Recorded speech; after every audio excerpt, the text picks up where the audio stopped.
Greetings, ladies and gentlemen. Welcome back to Spark the Electric Jester 2. I did an entire recording session without realizing that I had not recorded a bit of frickin' audio.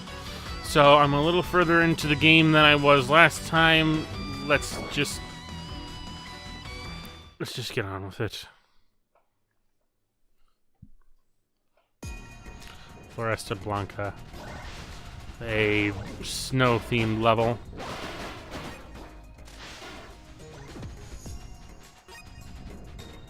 I didn't realize that Park turned white.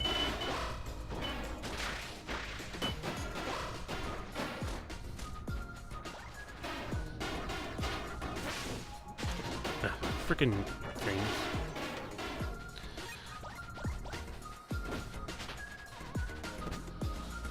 As such, I also collected a bunch of stuff in these levels while I was going through them, and as a result,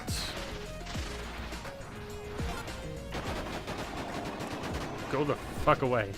It also allowed me to come to a certain conclusion about how things like scoring function in this game. That being, if you spent too long in a frickin' level, you would get a time penalty. That time penalty would be equal to 0 score. And I don't mean a case of, oh, you don't get any score for not passing a certain amount of time. No. You lose score. Like, your score is automatically reduced to 0 after the time penalty. And you know what? I don't know if there's a certain degree of intention for that, or if Mr. Lake Feppard was really wanting that to be the way things work. If it is, I mean, I guess that's alright, but I look at something like that personally, and I would think your penalty should be more a case of not being able to gain like a bonus after a certain point, rather than you literally have you literally don't get the benefit of any kind of a score if you waste too much time in a stage. It just seems, not that I find score immensely enticing in these games,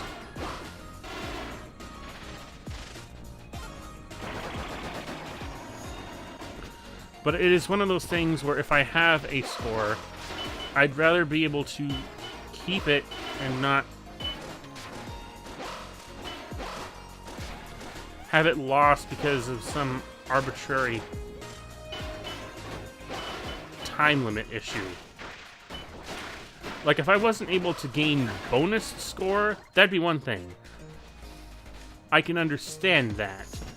But to say that your entire score goes out the window because you spent more than, 3 minutes in a stage?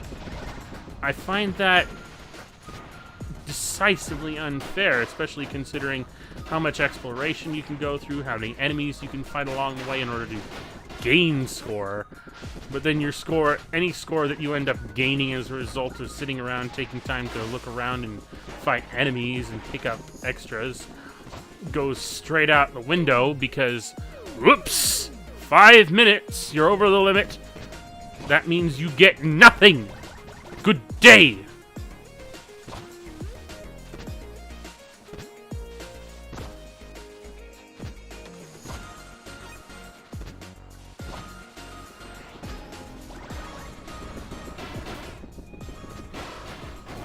The real point being that this is, I wouldn't care about this if there wasn't like a score attack where you actually had to have a certain amount of score in order to gain one of the medals in the game. Because to me, score is just one of those arbitrary things that are there for the sake of being there anymore. You know, so long as the game itself is fun and challenging in its own way without what in the world even happened there.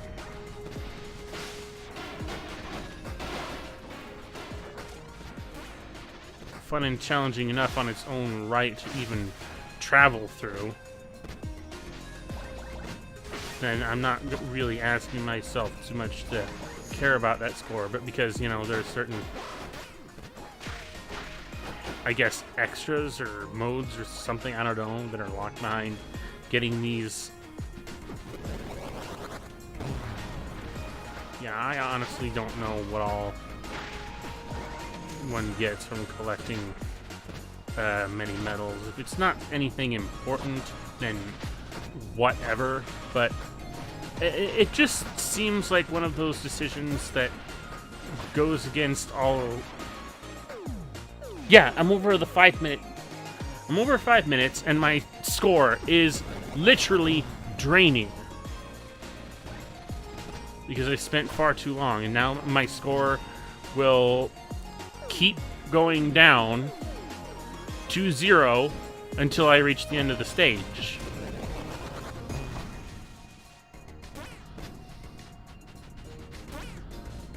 For fuck's sake!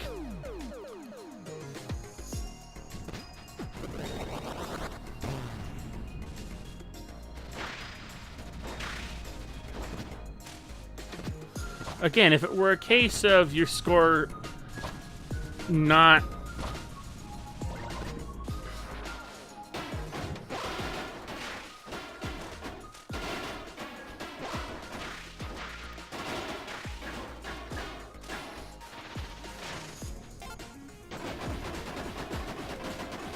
sawed off. If you a penalty is one thing that, you know, for draining your score, but literally give me nothing after a certain point and not being able to bring that back up. Ugh. I don't know how else to say that I don't like that, but whatever. I mean, if that's the way you design the game, that's the way you design the game. I don't have to agree with the way you designed it. I like it. So this is where I have to fight him? Yes. It's quite easy to lose yourself in those mountains. This fuck guy will probably take advantage of his abandoned castle. Double said he will reach the top of the main spire to gain sight of his surroundings. You should also be able to spot Technoria City from up there. Remember our strategy. Take on the target one by one. If he runs away, one of us will be able to catch him somewhere else. He is heading towards Technoria City. That is where we will be. He's a very powerful guy. And this is something else that I noted during the original recording session. That Float has her name printed right under her eye, and Flint is covered in all sorts of cracks and dents. Good attention to detail. Can't say that I thought that was going to be a thing that I'd see much of, but good job making those details noticeable. I don't know. You shouldn't be. But he isn't a mass production model. Like you, he's a custom model. There's only one robot that matches up with his code, though, and that is Freem himself. Maybe that's why. No, it has to be why Freem wants to get rid of him. Well, maybe. That doesn't mean they have the same power.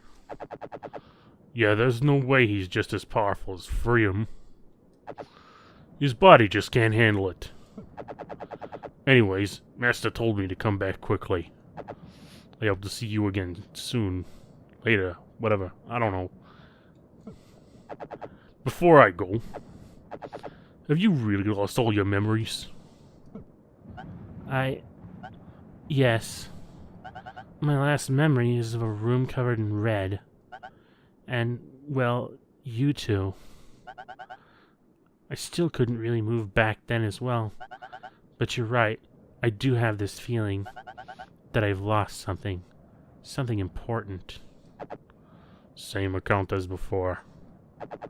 Are you really telling the truth? Yeah? I have no reasons to doubt your claim. But Master is the skeptical one this time. For you to be a part of us, you must have a reason to fight. But you never claim to have any. You just do it. You should be flattered you get someone like me on your side, you know? Besides, I'm not like Double. I'm not like Double. Besides, it's not like Double is all that noble himself. We all know he's just here to have some fun. Don't get full of yourself. Just be careful out there, alright, Float?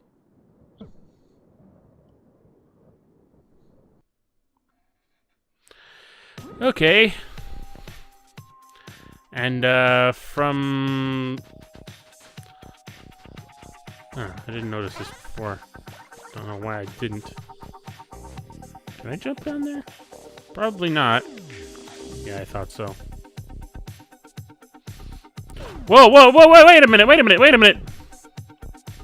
What? Wait, hey, hey, wait, wait, wait, wait, wait, wait, wait, wait, stop, stop, stop, stop, stop, stop, stop, stop, stop! Hold up! Wait a minute! We got a problem here! What the hell was that?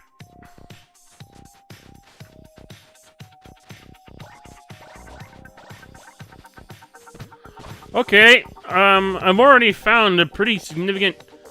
Wait a minute, was this checkpoint supposed to be here? This is the beginning of the stage. Alright, Mr. Lake Feppard, if you see this, we got a problem here. A fairly obvious one. And, yeah. I'll have to remember to trim this part out and prepare to post it online or something before I do anything else. But yeah, we've gone from snowy mountains to creepy castle. Okay, that's interesting.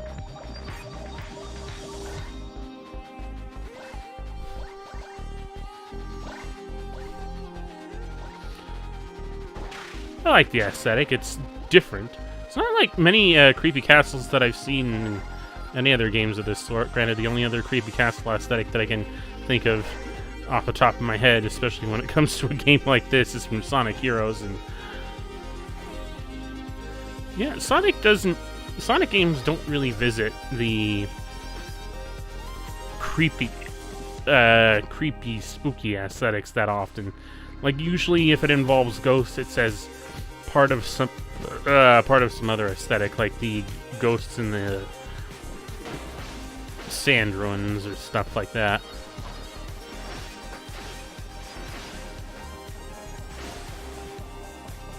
And whoosh!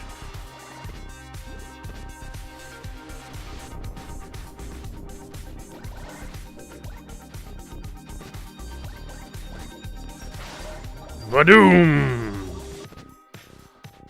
I was playing a 3D game. What is this 2D crap?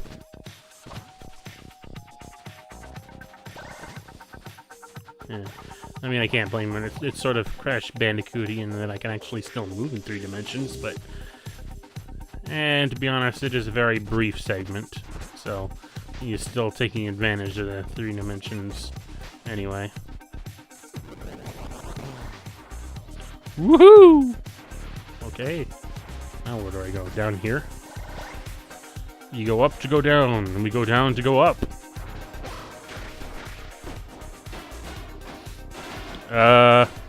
Out of the way. My name is... I don't know what my name is, but, you can call me Fark. That's what everyone else calls me.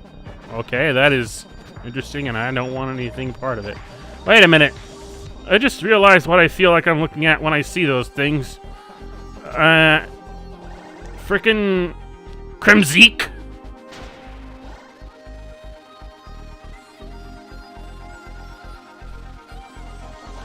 Oh dear. Yeah, those things look like they've got frickin' Kremzeek faces on them. Ugh. Well, gotta take inspiration from somewhere. I'm not even sure if it was intentional on Mr. Feppard's part, but whatever. Okay, a road that appears as we traverse it. Okay, screw you. And you. I'm gonna go this way.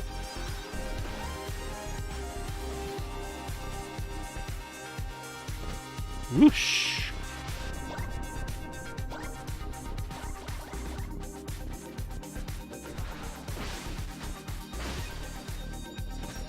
Purple water. Am I supposed to be scared of that?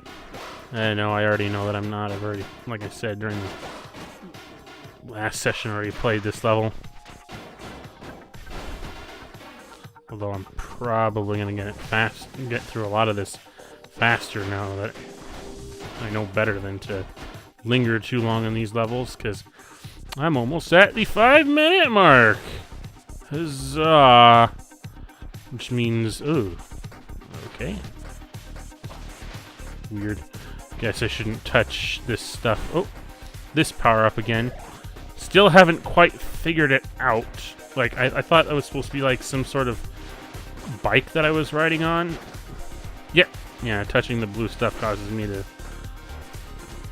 reset position.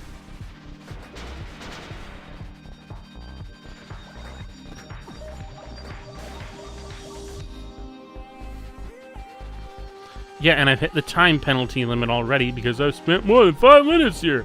Which means my score is draining. My all too little as it is score is now down to freaking 0.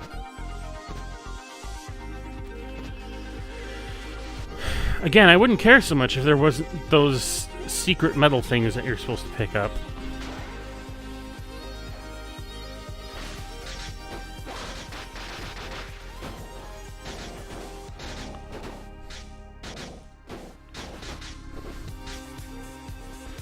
Alright.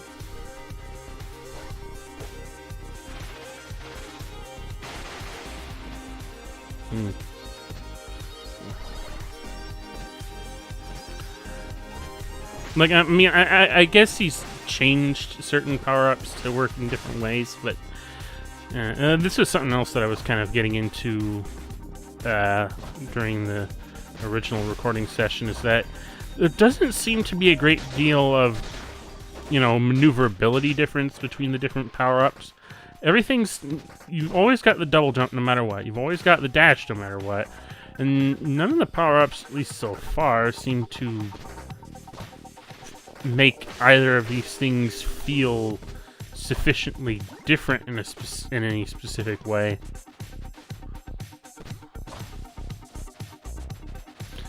Outside of combat techniques and the charged shot, or whatever happens when you charge up your power-up. So I really don't know how to feel about that, because one thing I remember talking about with a bit of discussion that I had with my brother during like the Sonic Adventure Let's Play that we did a long time back, was how it would be nice to have speed and combat be things that characters like Knuckles were doing. Because Knuckles is fast and strong and all that sort of stuff, or maybe he should be strong first, then fast. Either way, if he was going to be one thing, he should also try to be another at the same time, or some such like that. Zeke faces.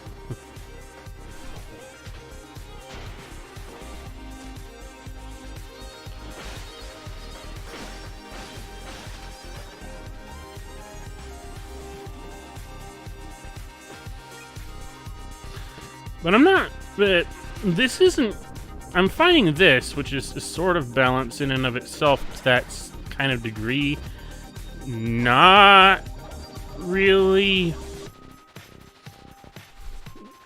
doing that many favors for it or something like that. I don't know.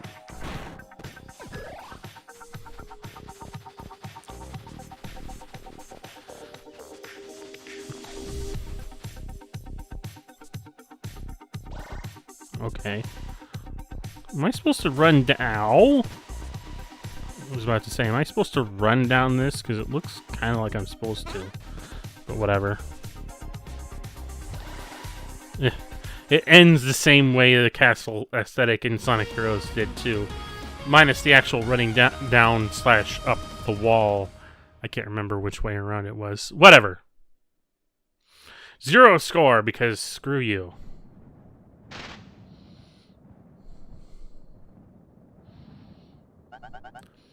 It looks pretty, doesn't it? Don't get too amazed, though. This scenery is just the work of holographic nanomachines, like always. Around the year 200, people just decided to build a whole bunch of theme parks. That year is also where a lot of us come from. But not me, or you for that matter. We just get to see their ruins. So what? Well, it's just a little fact I've learned from my friends. Friends? You have those? Who are they? It's nothing you should care about. They are kinda out there. I'm here to kill you, though. Right, I assume your friends are trying to get me, too. You're different. You know that. What's that supposed to mean? Well, never mind. Let's get this over with. Alright. But with that in mind, it is definitely where... I have learned that it is definitely where boss fights are concerned that combat techniques are the most prevalent as far as gameplay goes. It just seems like such a major division between the two gameplay styles where they don't really mesh that well. It's either one or the other for one purpose or the other.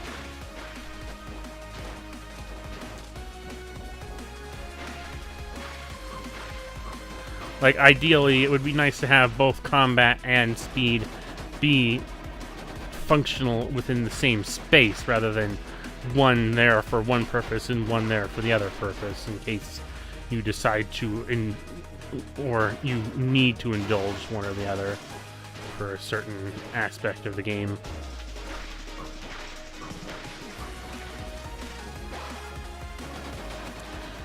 Eat hammer! Oh, wait. Oh, they have a transformation now. Okay. And stay away from that red circle.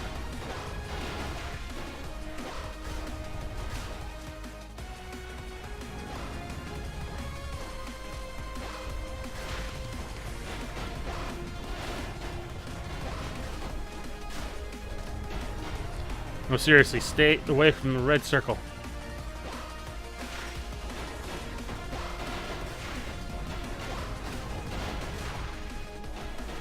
Damn it, I keep parrying too late.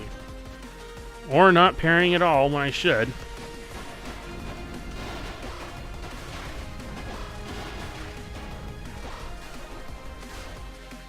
Right, I'm sorry, but my only real good option whenever they do that lunge attack is to simply get away from them.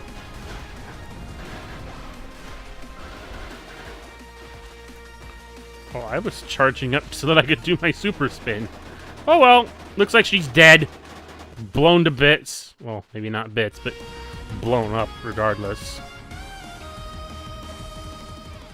Wait a minute, I don't get any score for that either. I wasn't really paying attention to my score counter. But whatever. You're gone. Another one bites the dust. Look at that. You're just as powerful as I expected. It really is a shame you had to take out that poor girl over there. To be really honest, I'm not sure she had any intentions to kill you.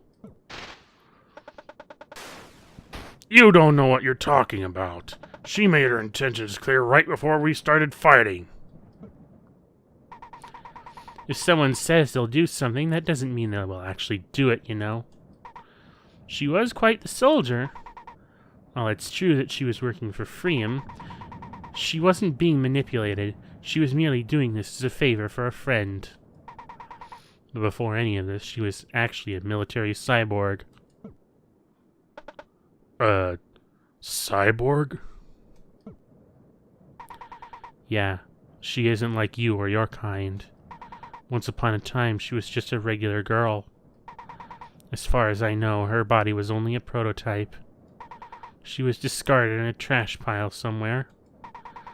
The military assumed she was dead, but the machine kept her vitals alive. She was awake through the entire process. It was probably like being buried alive. Eventually, though, she was found by scavengers. It was only then that she was found by Double. Double? Is that one of her friends? I guess you can call him that. There's also Flint, although I haven't heard a single good thing about either of them. They are dangerous. To be honest, I never met them. They don't seem like good company, though. Anyway, that is all. Oh, and I forgot to mention. The doctor should be at the Central Plaza at Technoria City. Just thought you might want to know that. Thank you! Well, at least he's courteous.